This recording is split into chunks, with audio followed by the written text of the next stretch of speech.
sorry. I was asking you if now that you've been in Mexico several times, you've been giving lectures about sexuality and consensual non-monogamous relationships. How did you see culture in Latin America and in other different countries regarding the openness to this topic?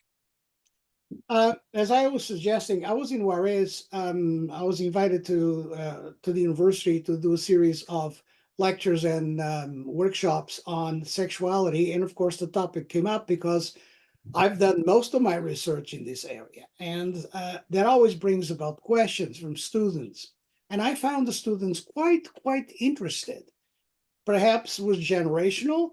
I'm not really sure, but they were really interested in finding out what I found out. What kind of information did you get? So that wasn't that surprising to me because having done studies throughout the world, pretty much, I find that there isn't really that much difference between Latin cultures and other cultures. Traditionally, the Latin culture tends to be thought of as the macho culture, where the man is dominant, therefore there's no way he's going to ever allow this. And what I find actually, it's the contrary, that they were just as receptive as any other culture. A lot of swinging in Brazil, believe me, lots of swinging in Brazil. Argentina, Venezuela, Colombia. These are the countries, and Mexico. These are the countries where I've actually had more of a research population, answering surveys and answering questionnaires, and even coming to particular lectures that I was given. So I don't think there's really that much of a difference anymore. Right. So please give us a brief description what consensual non-monogamous relationships are about. Okay, I'm going to give you a very quick synopsis or history of what this is. Basically, it started off as being called swinging, 50s, 60s, 70s, 80s, 90s, right up until today. The name consensual non-monogamy was adopted probably mid-2000s because there was a concern with lack of consent, which is completely ridiculous because swingers, if there's consent, is amongst swingers. It's always been there. So the name was called consensual non-monogamy. Basically, what I find is that it's prevalent everywhere nowadays. I'm not sure if I'm answering your question. Yes. Yeah. So it's mainly many men with many women that we are not appropriate, or probably a couple with a couple. Well, there are many permutations. Right. This way, it's like the Olympics. Right. Many different sports that you can engage into. There's one thing that I got from swingers a long time ago, in terms of terminology, and the term was play couples. At Right. one point, they were trying to make this kind of valid as a name other than swingers, play couples, and the idea is that the couple that plays together stays together. So it's actually a situation where a couple comes to a resolution that they're going to engage in extramarital activities or sexual activities with other people, and it's a way for them to sort of come to realize particular fantasies. One of the things I would always do in workshops is trying to get people to relate their sexual fantasies and if they were being fulfilled through this particular activity. And that's one of the things that kept coming up more and more, is that two people may be in love, they may have a great relationship, but their sexual fantasies may be different. And this is a way to allow each one of them to fulfill their sexual relationships. That's basically what we came down to. Right. Would you say that swinging or this type of non-monogamous relationships is not necessarily for people who is promiscuous, for people that cannot fall in love? It's probably for people that is very well in love and wants to try something else regarding sexual excitement. Well, there's one thing that I try not to do, and that is to pigeonhole people or put people into compartments. there is everything and anything. There are people that tend to be by nature promiscuous, meaning that they like to have sex with many different people. There are people that are extremely reserved, but would still like to fulfill their particular sexual fantasies, I guess, for lack of a better word. So there's a combination of everybody and anybody. To say that there's only one type of people that do this, or that sort of excludes other type of people, I think would be incorrect, because I have met all kinds of different people with all kinds of personality profiles, all kinds of different traits that engage. The thing that is common amongst everyone is that the two individuals have agreed, have a contract, as it were, to do this. And that because there is a contract, although it may be verbal, there are rules that are expected to be followed. So every couple has a set of rules. Okay, we'll do this, but we won't do that. For instance, I've come across couples that allow any type of sexual activity except for kissing. There's no kissing. And I would always ask why, because they'd say, because kissing is emotional and it's personal. Right. Kind of So, kind of Pretty Woman film, right? right. It's kind of an interesting situation, because you think, so you're doing everything and anything possibly sexually, but no kissing. Right. So each couple has their own particular rules. Yeah.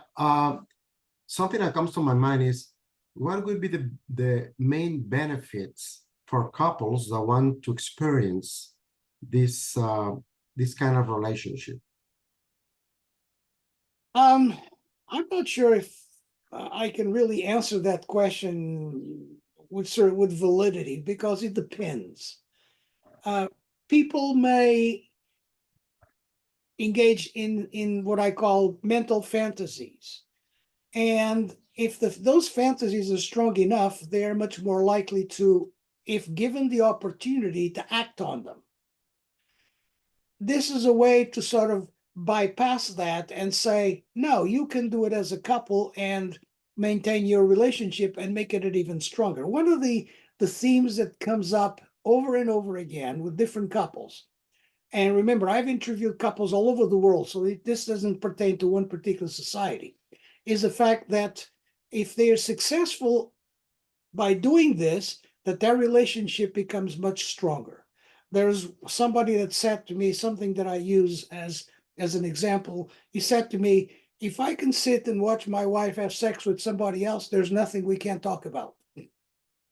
So Okay. it opens the channels of communication. Right. And again, I would like to warn people, this is not for everybody.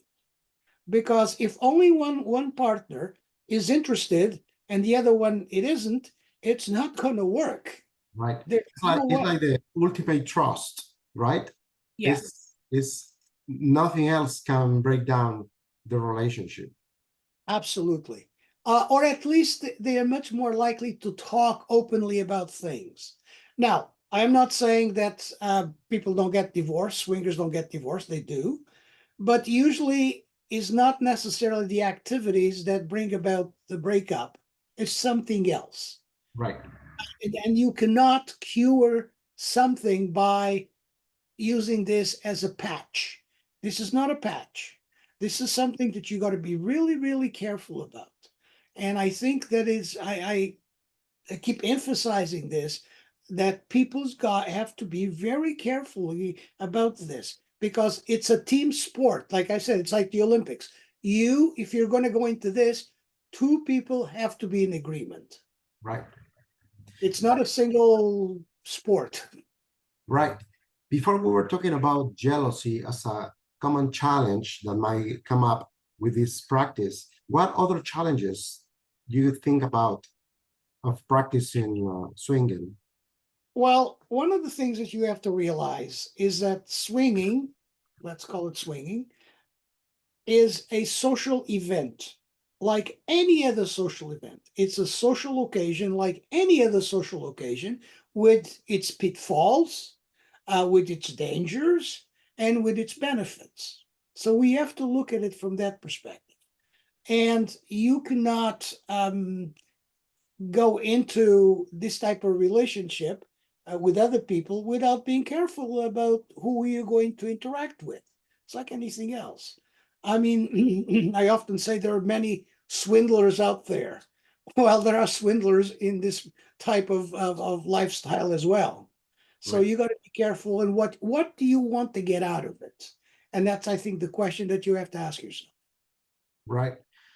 Um, you know, in a country like Mexico or in many Latin American countries, culture plays a big role in deciding what is moral and what is not moral.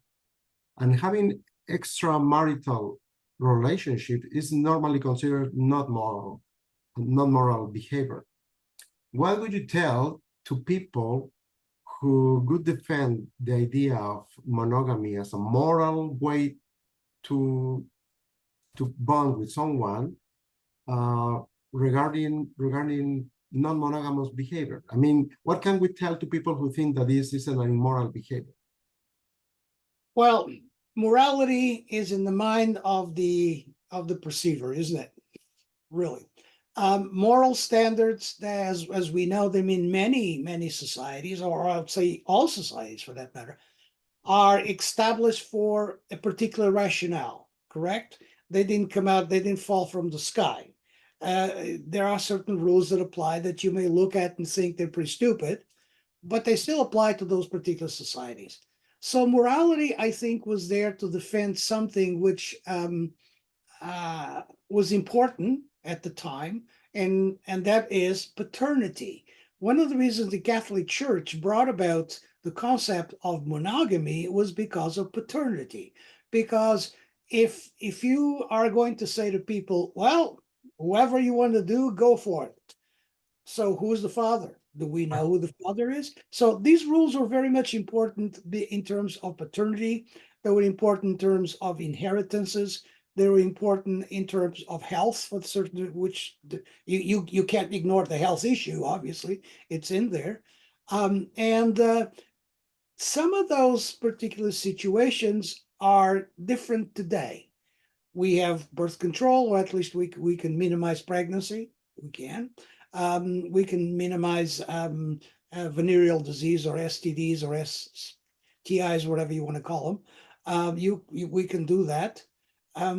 But there's something else that I think it's important, and that is something that you alluded to, which is the feelings of the individual. We should always try not to hurt the other person. Because if there are a situation in which you think that the other person is being hurt by what is going on, even if both of you participate, it's time to take a step back, reflect, and maybe stop. Because you have to ask the question, what is more valuable to you, your relationship or your sexual satisfaction? Right. In a country like Mexico, where 50% of the families are run by a mother because the father is absent, it's very important, everything that you've been saying, that it is important to, I mean, people think in terms of keeping families, traditional families together because of the sake of being together and growing up with the figure of a father and a mother. But the reality is that many men that are gone are probably going to form different families and experiencing multi-partners, even though people think that they might be simply gone or monogamous. So I wanted to ask you, some countries, like in Africa, practice having different wives as compared to America, where one wife, one spouse at a time is the correct thing. In your opinion, what takes you to being more responsible? The monogamous one spouse at a time, or the multi-spouses at a time? What does research says about who is more responsible with what is forming? It's interesting because you mentioned Africa, where there is polyandry and polygyny, which has many wives and many husbands. Right. There's a practice of, as on some cultures, and where a woman has many husbands. Actually, I was thinking in Saudi Arabia, for instance. Oh, now when you look at Arab countries, it's a little bit different, obviously. And the traditions have been established. Actually, Muslim tradition says that you can have several wives so long as you can provide for them. If you can't provide for them, you can't have them. So the idea basically is, what is more stable? I think that the traditional family paradigm, where you have a mother and father, there are mother and father, and they are both present in the relationship, and then you have associated families like grandparents. Amongst Latin cultures, for instance, not just Mexico, but in Portugal, Spain, Italy, even some of the Eastern countries, you also had the extended family. You had uncles and aunts and whatever that constituted that central block of the traditional family concept. And I think personally, I think that's important. Research basically says that you are much more likely to be self-adjusted and rightly adjusted if you have a strong family block. If you come from a family where you have one parent and the other parent is either absent or unknown, which happens a lot in the United States these days, then you have a problem. Now, there are particular paradigms that suggest that swinging is a way to allow the liberty within the couple, so you can maintain that central family paradigm and central block while you having, quote unquote, the pleasure by having fun together. So Right. I keep emphasizing this. There's a concept nowadays that says swingers are polyamorous. No, they're not. They don't get involved in other relationships. That's a whole different chapter. Basically, the most important aspect is the family unit. Right. So pretty much they form bonds with someone and have fun with someone else. Well, and sometimes they have fun with the people they form even what we call friendship bonds.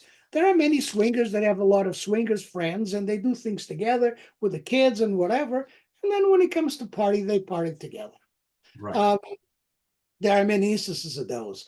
And I think that we got to keep in mind is the fact that this really does not impact the family unit so long as both individuals agreed exactly what is going to happen. And this is why I said before that important rules. There are certain rules that tend to be quite strict. And if you cross the line or if you break the rule, there's time to talk about it, because that could jeopardize the relationship itself. Answer. Yes, Eddie, have many more questions, but in a country like Mexico, in which extra couple relationships are common. I mean, I was reading that 30% of the marriages end up in divorce, and 50% of those divorces are caused by cheating, by infidelity. I mean, it tells you a lot about what is going on out there in the society. People like to have marriage, but people like to participate in extra pair relationships, not necessarily maintaining and forming bonds, permanent bonds with someone else, but just having fun. And that takes you to the logic of swinging. You know, there is a lot of biological and psychological logic behind all this topic. With all your knowledge, what could you tell to men and women in Mexico and Latin America, because we are heard in 5 different countries so far? What would you tell to people who are practicing what they practice from your point of view as a psychology and as a sexologist who knows how to form healthy minds and healthy people? What would you tell? I would say that there's something really troubling when someone keeps having particular sexual fantasies that don't become realized. And we see nowadays exactly what's going on in terms of the lack of realization. At some point, that fantasy is going to eat enough at you that if you're given the chance, you will follow it, even if it's one night stand. And I think that one of the things that lacks quite often in intermarital relationships, I call them marital, could be any other type of relationship, and there is lack of communication. People don't talk about it. People don't, I mean, I use this as a joke, although it's not a joke. How many times do you go to your neighbor and say, so what kind of sexual fantasies have you been having?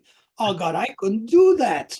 Mike, they'd think I was strange and I was a predator, and we have all these names we use nowadays. However, we can't escape our sexual fantasies.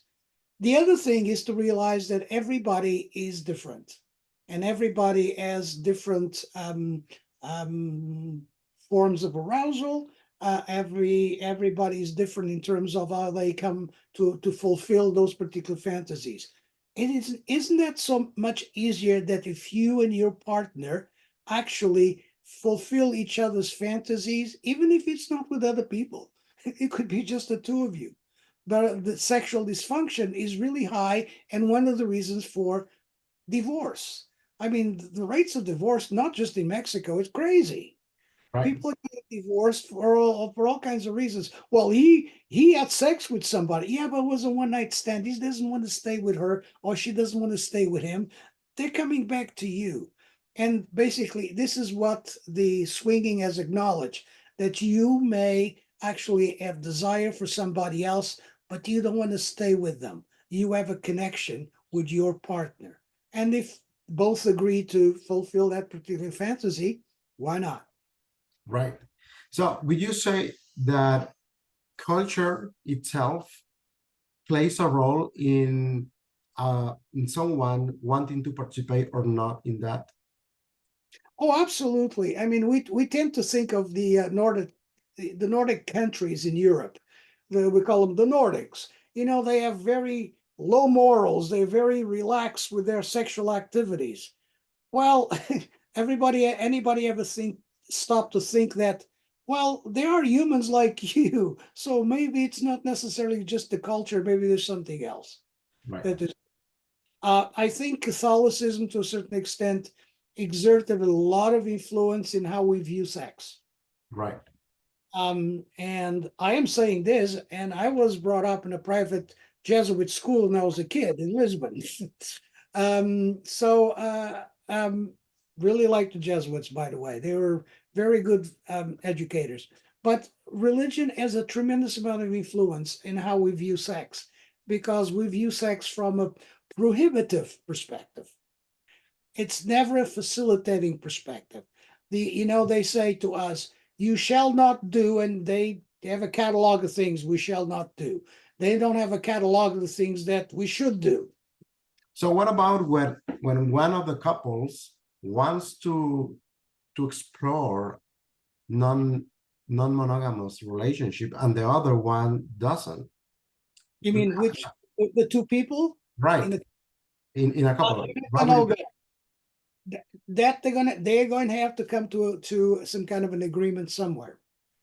And because if one person of the couple says, I really have these fantasies, this, that, and the other, and the other person says, there's no way, no, it's never going to happen, I'll tell you something, it will happen at some point. It could mean maybe not tomorrow, maybe not next week, but it will. So it's time to really sit down and talk about it. Now, no one should be ever forced into doing something they don't want to do. That's a no-no. So Definitely. it's a question of very much like we do during wars, right? We sit down and we talk about it. Excellent. Eddie, And yeah, sorry, go ahead. no, that's it. My final question for you: what would you recommend to young people or any age people who want to explore non-monogamous relationship as the startup kit. Startup kit. There are thousands nowadays, thousands and thousands of websites that cater specifically to what is, they call it the lifestyle, okay? Non-monogamy. They can explore it through that. But I would say that the very first thing that you should try to do is to sit down with someone that has been in that lifestyle for a while and talk about it, see what they have to say to you. You should not walk into something just bare, without any knowledge. There are many magazines nowadays. There are, for that matter, if you really want to research some stuff, there are a lot of research stuff out there. I have a lot of research stuff out there. They all have, just go into Google and type in swinging research, and it'll come up. Perfect. And be careful. Eddie, this is a fantastic topic. You're a fantastic speaker and divulgator, as we say. You're super enjoyable to talk to. Thank you very much for your time, for your patience when technology failed. And thank you very much for participating in Neurociencia para Vivir Mejor. Claro. Muchas gracias. Te digo. Have a very good time, Eddie, and see you next time. Yeah, anytime you want, man, just let me know if anybody, even if anybody has questions, or I can write to you and send you information if that's necessary. So if you don't mind, I will add your email to the podcast so people can contact you directly. That's fine. Absolutely. Perfect. You have a good time. One of these days, I'm going to go to Veracruz. Oh, anytime you want to come, you're welcome. Okay, man. Take care. Take care. Bye-bye.